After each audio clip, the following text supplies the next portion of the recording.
ഇനി എന്റെ പഞ്ചായത്ത് പോകുന്നത് കാസർഗോഡ് ജില്ലയിലെ പൈവളികെ പഞ്ചായത്തിന്റെ വികസന പ്രവർത്തനങ്ങളിലേക്കാണ്. പ്രസിഡന്റ് ജയന്തി ഉണ്ട്. സ്വാഗതം ശ്രീമതി ജയന്തി. പൈവളികെ ഗ്രാമപഞ്ചായത്ത് ഒരു മലപ്രദേശമാണ്. 50% കാർഷിക മേഖലയാണ്. എങ്ങനെ വിലയിരുത്തുന്നു ഈ ഒരു ഭരണ കാലയളവിലെ വികസന പ്രവർത്തനങ്ങളെ?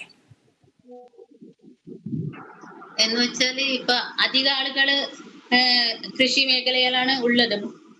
50% അധിക ആളുകൾക്ക് നമ്മളെ കൃഷിഭവനിൽ അവർക്ക് നമ്മൾ ഫണ്ട് നീക്കി വെച്ചിട്ട് അവർക്ക് വളങ്ങള് അതുപോലെ ഇതര കാർഷിക മേഖലക്ക് വേണ്ട എല്ലാ സൗകര്യങ്ങള് മോട്ടർ പമ്പ് ഇതെല്ലാം നമ്മൾ മേടിച്ചിട്ട് കൊടുക്കുന്നുണ്ട്. അപ്പൊ അവിടുത്തെ നമ്മളെ എല്ലാ ഭരണസമിതികളും ഒരുമിച്ചാണ് ഇതിന്റെ രംഗത്തിൽ ഉള്ളത്. എല്ലാവരുടെ സഹകാരം നമ്മൾക്ക് കിട്ടുന്നുണ്ട്. നമ്മളെ പഞ്ചായത്തിൽ ഇപ്പൊ 8 BJP, അതുപോലെ 8 LDF, അതുപോലെ 3 UDF ആണ് നമ്മൾ ടോട്ടലായിട്ട് ഭരിക്കുന്നത്. എല്ലാ സപ്പോർട്ടും നമ്മൾക്ക് നല്ല പോലെ കിട്ടുന്നുണ്ട്. തീർച്ചയായിട്ടും കാർഷിക മേഖല ആയതുകൊണ്ട് തന്നെ കാർഷിക മേഖലയിൽ നിരവധി വികസന പ്രവർത്തനങ്ങളാണ്, ഒരു കൂട്ടായ പരിശ്രമം തന്നെയാണ് ഗ്രാമപഞ്ചായത്തിന്റെ നേതൃത്വത്തിൽ നടപ്പിലാക്കി വരുന്നത്. വിദ്യാഭ്യാസ രംഗത്ത് എന്തൊക്കെ പദ്ധതികളാണ് ഗ്രാമപഞ്ചായത്ത് നടപ്പിലാക്കുന്നത്? പഞ്ചായത്തിൽ 35 അംഗനവാടികളൊക്കെ ഉണ്ടല്ലോ. അതെ, നമ്മളെ 35 അംഗനവാടികളുണ്ട്. അംഗനവാടിക്ക് നമ്മളിപ്പോ പുതിയ 2 പുതിയ അംഗനവാടി കൂടി നമുക്ക് പാസ്സായിട്ട് വന്നിട്ടുണ്ട്. അത് നമ്മളിപ്പോ പെട്ടെന്ന് തന്നെ ചെയ്യുന്നതാണ്.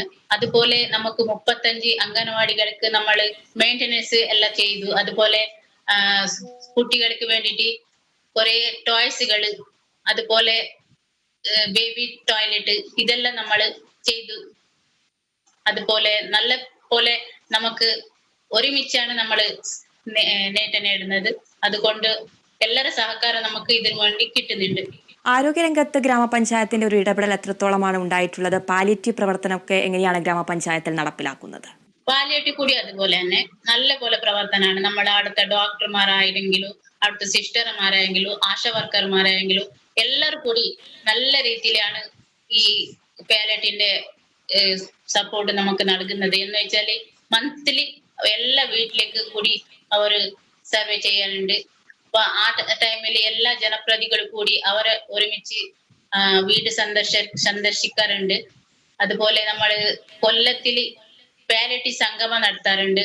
അതില് നമ്മള് മുഴുവൻ പാലിയേറ്റീവ് സഹോദരന്മാർക്ക് നമ്മള് എന്തെങ്കിലും ഇതൊന്ന് പർച്ചേസ് ആയിട്ട് തന്നെ കൊടുക്കാറുണ്ട്. എല്ലാ ആരോഗ്യ രംഗത്തിൽ നല്ല പോലെ നമ്മളെ പഞ്ചായത്ത് പ്രവർത്തിക്കുന്നുണ്ട്. തീർച്ചയായിട്ടും ആരോഗ്യരംഗത്തും മികച്ച പ്രവർത്തനങ്ങൾ തന്നെയാണ് പൈവളികെ ഗ്രാമപഞ്ചായത്ത് നടപ്പിലാക്കി വരുന്നത്. ടൂറിസം സാധ്യത ഉള്ള ഒരു പ്രദേശമാണോ? അവിടെ എങ്ങനെയാണ് ടൂറിസം സാധ്യതകൾ എത്രത്തോളമാണ് നടപ്പിലാക്കുന്നത്? ടൂറിസ്റ്റ് മേഖലയിൽ പറഞ്ഞാല് നമ്മളോട് കൊസടിക്കും പോകുന്ന സ്ഥലമുണ്ട്. അവിടെ നമ്മള് ആദ്യമായിട്ട് പോയിട്ട് എല്ലാ ജനപ്രതിനിധികളും കൂടിയിട്ട് 1ാം ഘട്ടത്തില് അവിടെ ശുചീകരണം നടത്തി. അവിടെ കുറെ ആൾക്കാർ വേറെ അടുത്തുനിന്ന് വന്നിട്ട് അവിടെ പോയിട്ട് നോക്കുന്ന മനോഹരമായ ഒരു സ്ഥലമാണ്. അപ്പൊ അതിന് വികസനം വേണ്ടി നമ്മള് ടൂറിസ്റ്റ് മേഖലത്തിന്റെ ഇത് ഫണ്ട് കൂടി നമുക്ക് കിട്ടാറുണ്ട്. അത് പാസ്സായിട്ട് വരുന്നതേ ഉള്ളൂ. അതിന് പിന്നെ MLA ഫണ്ട് കൂടിയുണ്ട്. അതിന് നമ്മൾ പെട്ടെന്ന് തന്നെ നമ്മൾ അതിന്റെ കാര്യരൂപത്തിലേക്ക് തരുന്നതാണ്. തീർച്ചയായിട്ടും വേനൽക്കാലമാണ്, കുടിവെള്ളക്ഷാമം ഒക്കെ രൂക്ഷമാകുന്ന ഒരു കാലഘട്ടമാണ്. പഞ്ചായത്തിൽ ഏതെങ്കിലും തരത്തിലുള്ള കുടിവെള്ളക്ഷാമം രൂപപ്പെടുന്നുണ്ടോ? ഈ ഒരു പ്രശ്നത്തിന് ഗ്രാമപഞ്ചായത്തിന്റെ ഒരു ഇടപെടൽ എത്രത്തോളമാണ്? ഈ പ്രശ്നം എങ്ങനെയാണ് ഗ്രാമപഞ്ചായത്ത് പരിഹരിക്കുന്നത്? തീർച്ചയായിട്ടും നമുക്ക് വേനൽക്കാലത്തിൽ വെള്ളത്തിന്റെ ക്ഷാമം ഉണ്ടാറുണ്ട്. കൊല്ലത്തില് നമ്മള് പഞ്ചായത്തിന് മുഖാന്തരം എല്ലാ വീട്ടിലേക്ക് കൂടി ഈ കുടിവെള്ളം എത്തിക്കാറുണ്ട്. ഇപ്പോഴേ നമുക്ക് ഇതിന്റെ ക്ഷാമം തുടങ്ങാറായി. എന്ന് വെച്ചാൽ വെയില് നല്ല പോലെ ഉണ്ട്. അതുകൊണ്ട് വെള്ളത്തിന്റെ കുറവ് അനുഭവപ്പെടാറുണ്ട്. അതുപോലെ ഇപ്പൊ കുറെ അടുത്ത് നമ്മളെ ഫണ്ട് ഉപയോഗിച്ചിട്ട് കുറെ അടുത്ത് ബോർവെല്ല് കൂടി കുഴിച്ചിട്ടുണ്ട്. അതുപോലെ ഈ കൊല്ലത്തിൽ കൂടി നമ്മള് ബോർവെൽ എടുക്കാറുണ്ട്. അതിന്റെ ഗ്രൗണ്ട് വാട്ടർ എടുക്കാറൊക്കെ നമ്മള് ഫണ്ടെല്ലാം അയച്ചിട്ടുണ്ട്. അപ്പൊ അവര് പെട്ടെന്ന് ഇപ്പൊ സ്ഥലം നോക്കാൻ വന്നിട്ടുണ്ട്. അപ്പൊ ഈ വരുന്ന മാസത്തില് നമുക്ക് ഈ ബോർവെൽ എടുക്കാനുണ്ട്. അതുപോലെ എല്ലായിടത്തും ടാങ്കിലാണ് എല്ലായിടത്തും നമ്മൾ വെള്ളം എത്തിക്കുന്നത്.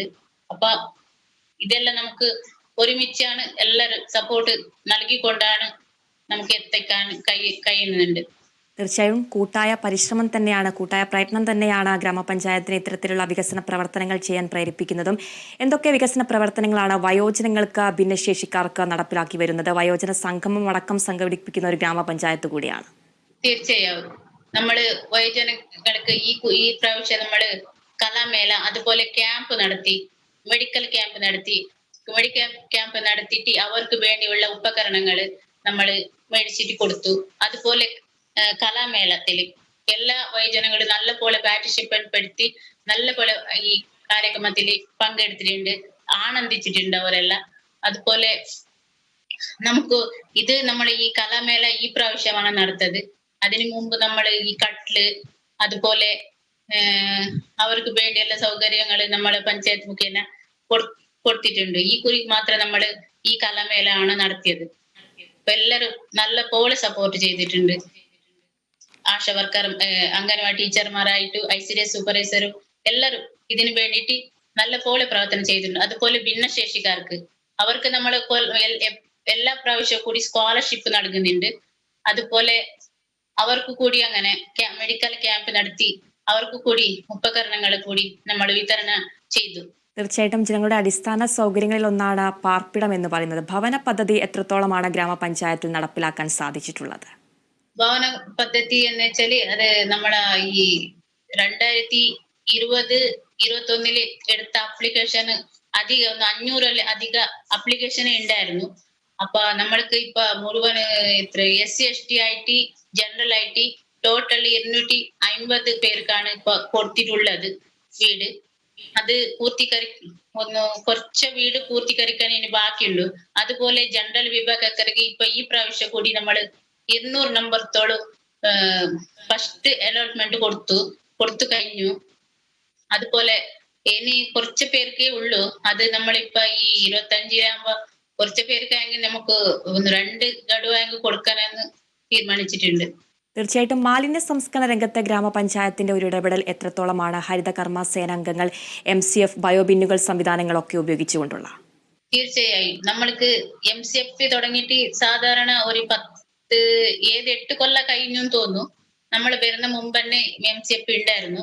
ഇപ്പൊ അതിനുശേഷം നമ്മൾ വന്ന ശേഷം എല്ലാ വാർഡിലേക്ക് കൂടി നമ്മൾ മിനി MCF നൽകി. ആ മിനി MCF നൽകിക്കൊണ്ട് ഹരിതകർമ്മ സേന 10 കൊല്ലമായി ഈ പ്രവർത്തനം തുടങ്ങിയിട്ട് അവർ നല്ലപോലെ എല്ലാ വീട്ടിലേക്ക് കയറി യൂസർ മേടിക്കുന്നുണ്ട്. അതുപോലെ പ്ലാസ്റ്റിക് കളക്ട് ചെയ്യുന്നുണ്ട്. ഈ പ്ലാസ്റ്റിക് കളക്ട് ചെയ്തിട്ട് ഈ മിനി MCF അവർ കൊണ്ടു വെക്കുന്നതാണ്. അതിനുശേഷമാണ് അവർ മാസത്തിൽ MCF എത്തിക്കുന്നത്. MCF നിന്ന് നമ്മൾ ഗ്രീൻ കേരളത്തിനാണ് കൈമാറുന്നത്. അത് ഇപ്പൊ അന്ന് 50% താഴെ ഉള്ളത് ഇപ്പൊ നമുക്ക് 80%-ഓളം അതിനെ കൊണ്ടുവരാൻ സാധിച്ചിട്ടുണ്ട്. തീർച്ചയായിട്ടും ഈ ഗതാഗതം, റോഡ് സംവിധാനമൊക്കെ എങ്ങനെയാണ് നവീകരിക്കാൻ സാധിച്ചിട്ടുണ്ടോ? വഴിവിളക്ക് സംവിധാനങ്ങളൊക്കെ എങ്ങനെയാണ് ഗ്രാമപഞ്ചായത്തിലുള്ളത്? അത് വഴിവിളക്ക് പറഞ്ഞാല് കുറെ നമ്മള് സ്ട്രീറ്റ് ലൈറ്റ്, അതുപോലെ എല്ലാ വാർഡിലും കൂടി സ്ട്രീറ്റ് ലൈറ്റ് നമ്മൾ സ്ഥാപിച്ചിട്ടുണ്ട്. മിനി ഐമാസ്ക് ലൈറ്റ്, അതുപോലെ മിനി ഐമാസ്ക്, ഇതെല്ലാം നമ്മള് MLA ഫണ്ട്, അതുപോലെ MP ഫണ്ട് നമുക്ക് കിട്ടിയിട്ടുണ്ട്. അതിനെ നവീകരിക്കുന്നത് നമ്മൾ പഞ്ചായത്താണ്. അപ്പൊ അതിനെ കംപ്ലീറ്റ് വന്നാല് നമ്മൾ പെട്ടെന്ന് തന്നെ എല്ലാരും തീരുമാനിച്ചിട്ട് അതിനെ നവീകരിച്ചിട്ട് കൊടുക്കുന്നതാണ്. നമ്മള് 2 പ്രാവശ്യമാണ് ഈ സ്ട്രീറ്റ് ലൈറ്റ് വെച്ചത്. ഇപ്പൊ എല്ലാ ആൾക്കാർക്ക് നല്ല പോലെ ഇതിന്റെ അനുഭവം നല്ല പോലെ കിട്ടുന്നുണ്ട്. അവർ പറയുന്നുണ്ട് നമുക്കെല്ലാം ഇനി കൂടി ഈ സ്ട്രീറ്റ് ലൈറ്റ് വേണമെന്നല്ല ഇതെല്ലാം പറഞ്ഞിട്ടുണ്ട്. ഇനി കഴിയുന്നെങ്കിൽ ഇനി കൂടി നമ്മൾ ഈ പ്രാവശ്യം കൂടി സ്ട്രീറ്റ് ലൈറ്റ് കൊടുക്കുന്നതാണ്. തീർച്ചയായിട്ടും എല്ലാ മേഖലയിലും മികച്ച വികസന പ്രവർത്തനങ്ങൾ തന്നെയാണ് പൈവളിക ഗ്രാമപഞ്ചായത്ത് നടപ്പിലാക്കി വരുന്നത്. ഈ പിന്നോക്ക വിഭാഗങ്ങൾക്കുള്ള സ്കോളർഷിപ്പ് സംവിധാനങ്ങളൊക്കെ ഗ്രാമപഞ്ചായത്തിൽ എത്രത്തോളമാണ് നടപ്പിലാക്കാൻ സാധിച്ചിട്ടുള്ളത്? എല്ലാവർക്കും നമ്മൾ സ്കോളർഷിപ്പ് കൊടുക്കുന്നുണ്ട്. അതുപോലെ കുട്ടികൾക്ക് ടേബിൾ ചെയറും ഏതാ ക്ലാസ്സിനുള്ളവർക്ക് ടേബിൾ ചെയറും ഇത് കൊടുക്കുന്നുണ്ട്. പിന്നെ സ്കോളർഷിപ്പ് SC/ST വിഭാഗക്കാർക്ക് സ്കോളർഷിപ്പാണ് കൊടുക്കുന്നത്. ഇനിയുള്ള ഭാവി വികസന പദ്ധതികൾ എന്തൊക്കെയാണ്? ഇപ്പൊ നമ്മൾ നെക്സ്റ്റ് ചെയ്യുന്ന ഹാപ്പിനെസ് പാർക്ക്, അതുപോലെ ചിൽഡ്രൻ പാർക്സ് നമ്മൾ ഇപ്പൊ കഴിഞ്ഞ പ്രാവശ്യം അത് നടപ്പിലാക്കേണ്ടതാണ്. കഴിഞ്ഞ പ്രാവശ്യം നമുക്ക് ഇല്ലാത്ത കൊണ്ട് അത് നടക്കാൻ സാധിച്ചിട്ടില്ല. ഈ പ്രാവശ്യം അതിന്റെ എല്ലാ എസ്റ്റിമേറ്റ് കാര്യങ്ങളെല്ലാം കഴിഞ്ഞു. ഇനി നമ്മൾ പെട്ടെന്നാണ് അതിനെ കാര്യത്തേക്ക് കൊണ്ടുവരുന്നത്. തീർച്ചയായിട്ടും നിരവധി വികസന പ്രവർത്തനങ്ങൾ തന്നെയാണ് പൈവളിക ഗ്രാമപഞ്ചായത്തിന്റെ പരിധിയിലുള്ളത്. ലഹരി വിരുദ്ധ പദ്ധതികൾ എന്തൊക്കെയാണ് ഗ്രാമപഞ്ചായത്തിൽ നടപ്പിലാക്കിയിട്ടുള്ളത്? ലഹരി വിരുദ്ധ ക്യാമ്പയിന്, അതുപോലെ സ്കൂളുകൾക്ക് കൂടി ബോധവൽക്കരണ കൂടി നടത്തി. അതുപോലെ ഇങ്ങനത്തെ ടൗണിലെല്ലാം നമ്മൾ ബോധവൽക്കരണം നടത്തിയിട്ടുണ്ട്. നിരവധി ആൾക്കാർക്ക് ഇതിനെ പറ്റി ഇപ്പൊ അറിവ് വന്നിട്ടുണ്ട്. ആയെങ്കിലും കുറച്ച് ഒക്കെ കുട്ടികൾ ഇതിൽ ഉൾപ്പെടുത്തിയിട്ടുണ്ടെന്ന് നമുക്ക് മനസ്സിലാക്കാൻ കഴിഞ്ഞു. ആയെങ്കിലും ഇപ്പൊ നല്ലോണം വികസനം വന്നിട്ടുണ്ട്. ഇപ്പൊ അതിലാര് പെടുന്നില്ല എന്ന് നമുക്ക് തോന്നാറുണ്ട്. ഇതിന് നല്ലപോലെ നമ്മളെ പഞ്ചായത്തിൽ നിന്ന് ഇടപെട്ടിട്ട് ക്യാമ്പയിൻ എല്ലാം നടത്തിയിട്ടുണ്ട്, ബോധവൽക്കരണം എല്ലാം നടത്തിയിട്ടുണ്ട്. സ്ത്രീ ശാക്തീകരണ രംഗത്ത് എന്തൊക്കെ വികസന പദ്ധതികളാണ് ഗ്രാമപഞ്ചായത്ത് നടപ്പിലാക്കിയിട്ടുള്ളത്? സ്ത്രീകൾക്ക് വേണ്ടിയിട്ട് ഈ കുടുംബശ്രീ മുഖേന സ്വാഉദ്യോഗമായിട്ടുണ്ടാവും അഥവാ ഇന്നിത്തര മേഖലയിൽ നല്ലപോലെ ഇടപെടൽ ആണ് കുടുംബശ്രീക്കാരും കാഴ്ചവെക്കുന്നത്. ജില്ലാ മിഷന്റെ നല്ല രീതിയിൽ സപ്പോർട്ടാണ് നമുക്ക് ഈ പഞ്ചായത്തിലേക്ക് കിട്ടുന്നത്. അതുപോലെ സ്വാഉദ്യോഗിൽപ്പെട്ട കുട്ടികളുടെ ഈ എൻആർജിയിൽപ്പെട്ട കുട്ടികളുടെ മക്കൾക്ക് അവർക്ക് കൂടി ഫ്രീ കോഴ്സാണ് നൽകിക്കൊണ്ട് വരുന്നത്. അവരെല്ലാം പോകുന്നുണ്ട് ഈ ഫ്രീ കോഴ്സ് ചെയ്യാന്. അപ്പോ സ്ത്രീ ശാക്തീകരണം എന്ന് പറഞ്ഞാൽ ഇപ്പൊ മുമ്പെല്ലാം സ്ത്രീകൾക്ക് നല്ലോണം ബുദ്ധിമുട്ടിട്ടുണ്ട്. പക്ഷെ ഈ കുടുംബശ്രീ വന്ന ശേഷം നല്ല രീതിയിൽ പ്രവർത്തിക്കാൻ തുടങ്ങി. വീട്ടിലുള്ള സ്ത്രീകൾ ഇപ്പൊ പുറത്തിറങ്ങാൻ തുടങ്ങി. നല്ല രീതിയിലാണ് അവർ ഈ കുടുംബശ്രീ വന്ന ശേഷം പ്രവർത്തനം തുടങ്ങിക്കൊണ്ടുവരുന്നത്. തീർച്ചയായിട്ടും ആരോഗ്യ മേഖലയിലും കാർഷിക മേഖലയിലും വിദ്യാഭ്യാസ മേഖലയിലടക്കം കാസർഗോഡ് ജില്ലയിലെ പൈവളിക ഗ്രാമപഞ്ചായത്ത് മികച്ച പ്രവർത്തനങ്ങൾ തന്നെയാണ് ചെയ്യുന്നത്. വികസന പ്രവർത്തനങ്ങൾ പങ്കുവയ്ക്കുകയായിരുന്നു പ്രസിഡന്റ്. നന്ദി ശ്രീമതി ജയന്തി.